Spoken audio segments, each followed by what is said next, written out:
Have you ever felt like you don't belong in this world, as if something profoundly real, profoundly deep is alive within you, but no one seems to see it? Don't doubt yourself. Don't believe you are too much just because the world is too little. In the first 10 seconds of this moment, I invite you to imprint a sacred truth upon your heart. What makes you different is the clearest sign that you are living in alignment with your soul. Dear awakened soul, you are not lost, you are being called. And if you're reading these words, the call has already arrived, not from the outside world, but from God whispering through your heart. In the universe of Florence Scovel, there are no coincidences. Every too much sensitivity, every unrealistic dream, every unexplainable intuition is sacred. These are the soul's language etched into your divine design, guiding you on a path that only you can walk. Carl Jung called this path individuation, the process of becoming yourself. Florence called it the divine manifestation through the individual. And you, with your depth sensitivity and multidimensional essence, are that divine manifestation now awakening. And so when the world tells you to be normal, you shrink. You dim your light, but light cannot be extinguished. It only hides waiting for the moment when you are ready to shine again. Have you ever felt like you're carrying a wisdom so deep, so unusual, that no one seems to understand it? Perhaps you are who Florence once described. The divine design of your life includes health, wealth, love, and perfect self-expression. And sometimes perfect expression doesn't come from being like everyone else, but from daring to be different in a sacred way. Because the truth is, you didn't come here to live a tidy, reasonable, and safe life. You came to awaken, to see deeply, to listen to frequencies that others cannot hear. And more than anything, you came to blaze a path for other souls still searching for their light. Florence said there is no enemy without, only an unadjusted consciousness within. So this video is an invitation. Adjust your perception of yourself, not through judgment, but through love. Not through fear of being different, but through trust that your difference is the gift. Carl Jung called souls like you differentiated individuals, those who have broken free from the collective unconscious to step into their own unique light. You are a witness, a feeler, a bringer of meaning. You feel deeply, you understand early, and you simply cannot live on the surface of life. But this is not a punishment. This is a calling to be a lighthouse in a fog-covered world. You don't need to try to become the light. You are the light. You just need to clear the dust around it so it can shine again. In this video, I'll share 8 clear signs that you may carry an extraordinarily rare psychological structure, but I won't stop at listing them. I will guide you back to yourself through the light of Jung, the truth of Florence, and the wisdom of your own heart. Because what comes next isn't just information, it's soul recognition. Stay with me. What you're about to hear won't just change how you see yourself. It may change how you walk through this entire life. There are those who feel everything too deeply, too quickly, too soon. They walk into a room and instantly sense what others cannot name: the tension behind a glance, the sorrow that hasn't yet cried out, the polite smile hiding an unhealed wound. They don't just feel emotions, they become them. And the waves inside them don't ripple at the surface, they break open like an ocean. If you are one of these people, the first thing you need to hear is this: you are not wrong. You are not too much. You are a psychological barometer, a sacred radar system placed in human form by God. Carl Jung once said, everything that irritates us about others can lead us to an understanding of ourselves. But for the emotionally deep, it's not just irritation. They merge, dissolve, and sometimes drown in the emotional currents of others. And this is where the tragedy begins, but also where the miracle lies. Emotionally intense individuals often grow up hearing, "You're too sensitive. Why do you overreact? Stop crying. It's not that bad." And so the child learns to shut their heart, to believe they are weak, but the truth is they are not weak. They are living on a frequency most people never access. Jung called this affect tone complexes, emotional clusters so deep they stir psychic tremors in the unconscious. These are not simple moods. They are gateways into the self, the ancestral memory, and the collective unconscious. They are not disorders, they are soul whispers. But the nervous system was not designed to hold so much unless there is a way to release. And so burnout emerges. Look at healers, nurses, doctors, therapists, teachers, artists, creators. They carry love inside but often absorb too much of others' pain. Every tear of a patient, every unresolved story, every cruel comment online accumulates in them like a storm. Have you ever felt depleted after one conversation with someone in emotional chaos? Have you ever struggled to sleep after a day of hearing too much? If so, know this: you are operating with a sacred sensitivity, but haven't yet learned how to protect your soul. Jung warned emotionally deep people without inner boundaries fall into psychic inflation. They over-identify with others' feelings and slowly lose their own sense of self. Anxiety, sadness, even depression emerge not from weakness, but from not being taught how to live with such depth. So what's the solution? Not numbing your emotions, not pretending to be normal, but learning to discern what is mine and what is not. Florence Scovel Shinn wrote, "Intuition is a spiritual faculty and does not explain but simply points the way." You are highly intuitive, but that doesn't mean you must become a vessel for collective emotion. You have the right to filter, the right to remain intact. One practice Jung proposed is active imagination, a dialogue with your emotions as if they were living symbols. Imagine sadness as a child who knocks on your door each morning. Ask it, "What do you need from me?" When we treat emotions as sacred messengers, we no longer fear them. We lead them back to light. And to you reading this quietly at night, perhaps exhausted after a day of giving too much, you are not alone. There are countless souls like you remembering a strength they once forgot, and we need one another. Leave a comment. Share a piece of your story, because only when we name our truth does its light begin to spread. Have you ever felt like a wounded healer? Have you given up parts of yourself to make others feel comfortable? Tell me in the comments. This is a safe space, a space for deep souls learning to stand tall in a world that moves too fast. And if you're asking, how can I turn this emotional depth into a gift for the world? In the next part, we'll explore sign number 2, where Jung reveals the power of the unrelenting question as a kind of psychological prophecy. And maybe your deep, persistent searching is the very key that unlocks the path for others too. Are you ready to go deeper? Because the path within is still unfolding with every step you take into the truth only you can hold. There is a kind of person society often labels as difficult, suspicious, or too intense, simply because they never settle for the first answer. They don't accept because that's just how it is. To their eyes, everything holds a deeper layer of meaning.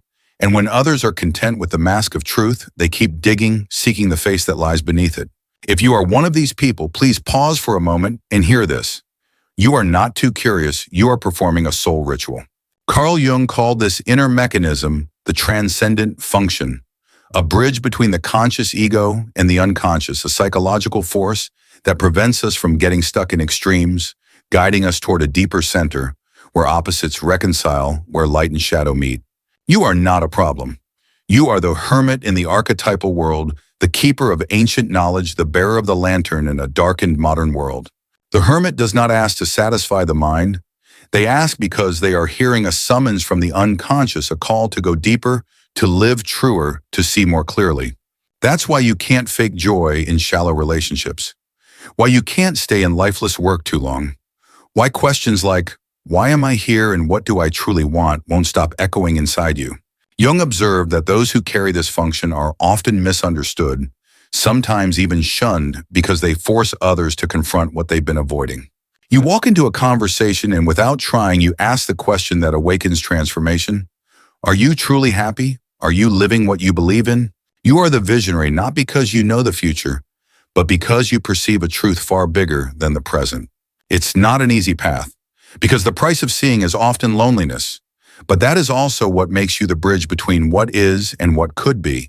Look at those who've gone through awakenings, burned out healers who gave too much to the world and forgot themselves, creators who lost inspiration while chasing trends over soul, activists who lost direction when they no longer recognized the justice they once fought for. You are not alone on this path, and community is where you anchor when the emotional storms rise. Leave a comment. What is the question you've always carried but never had answered? Share it not just to be heard, but so that other hermits in this space can find you. Jung believed that when we begin the dialogue between ego and unconscious, we enter a third space where intuition and reason no longer oppose but co-create a new reality. The transcendent function is not a theory. It's the moment you sit quietly with a candle and understand something no one ever taught you. It's when you realize your questions aren't here to be resolved immediately. They're here to make you a friend of mystery, to help you live in the depth of being without fear.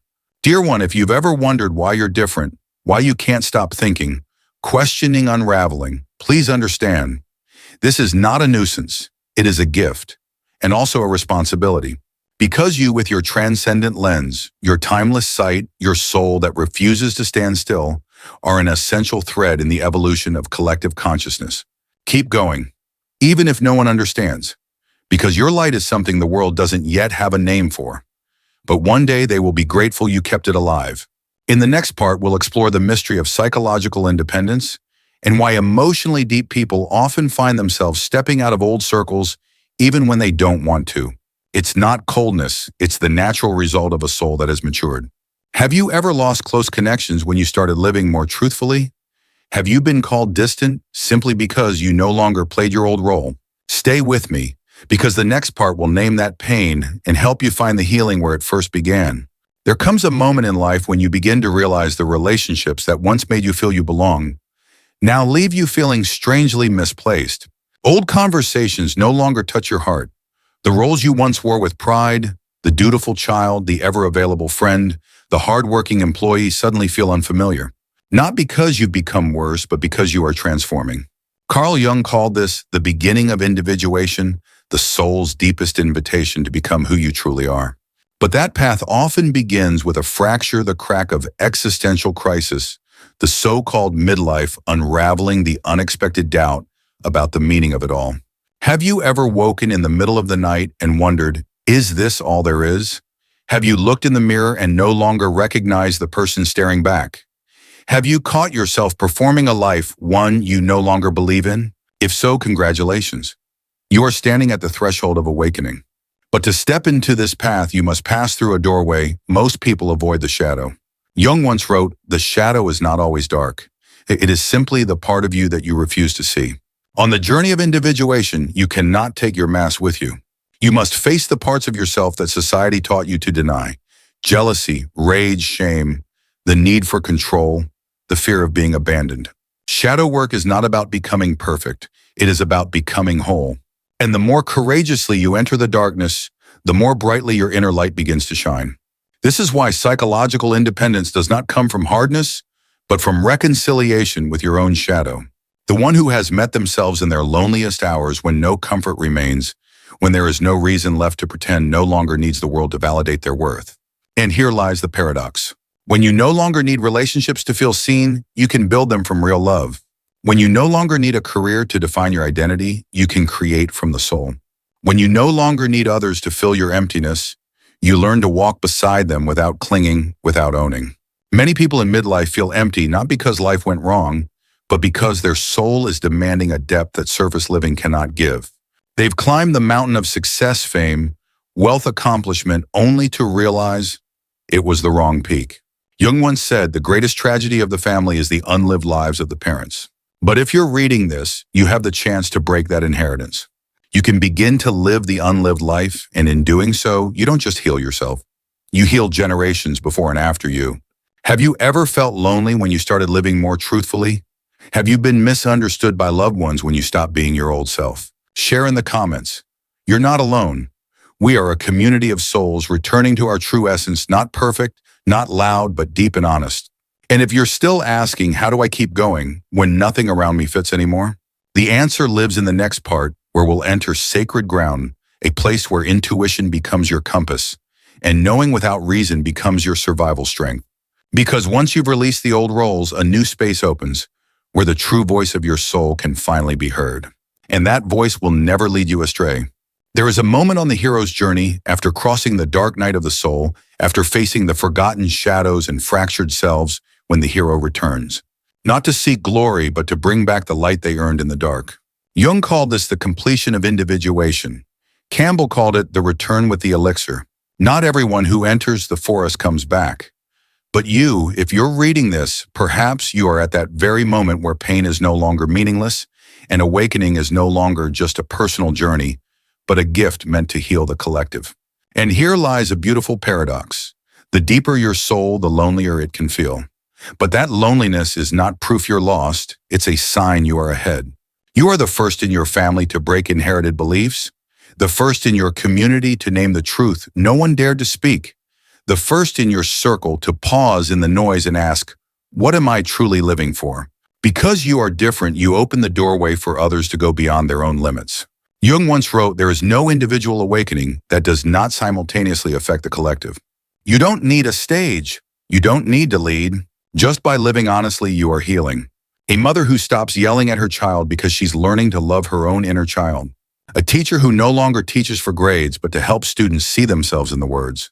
An artist who no longer paints for applause, but to touch the silent spaces in another's heart.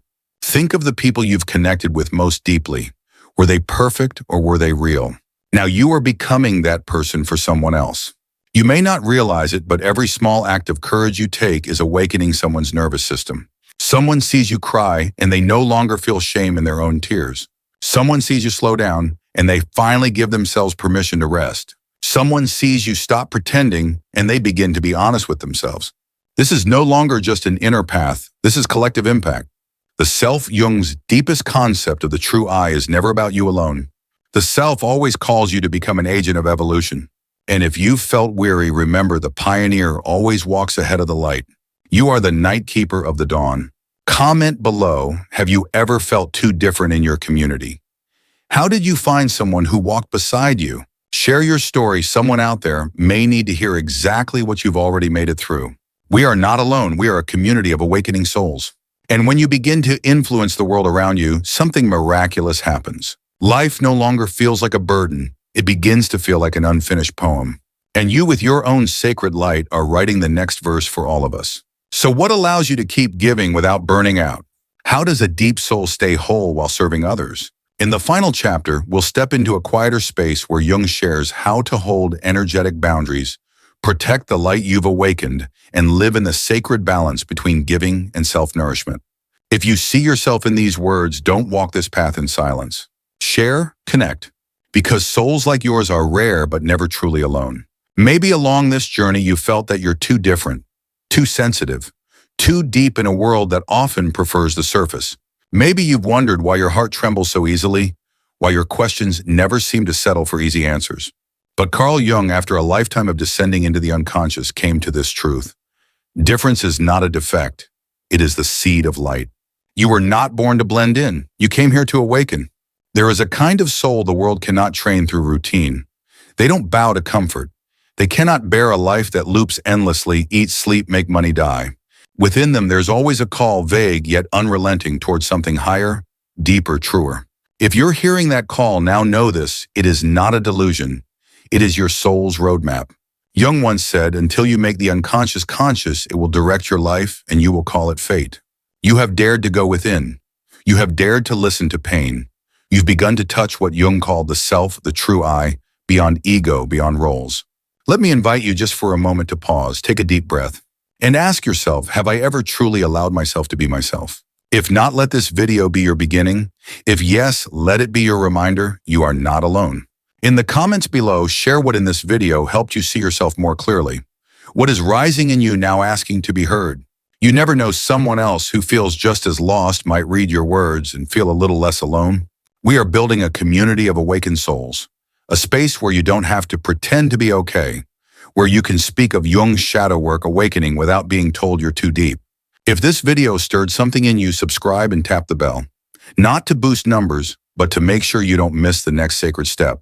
You are not too much. The world is simply not deep enough yet to hold all of you. And that's exactly why you're here. You are the one who plants light in dark soil, the one who dares to live deeply so that thousands of other souls may dare to live honestly too. Remember this: you don't need to become anyone else. You only need to return to yourself. From that place, everything begins to make sense. Thank you for staying until the end of this journey. If you feel like you belong in this space, leave us a sign in the comments. An emoji, a favorite Jung quote, or simply "I am awakening." We read every word, and you are an essential part of this community. See you in the next video where we'll go deeper into the path of individuation, explore anima and animus, and discover how to heal collective wounds through symbol. Until then, hold your light and never forget, you are not alone. You never have been.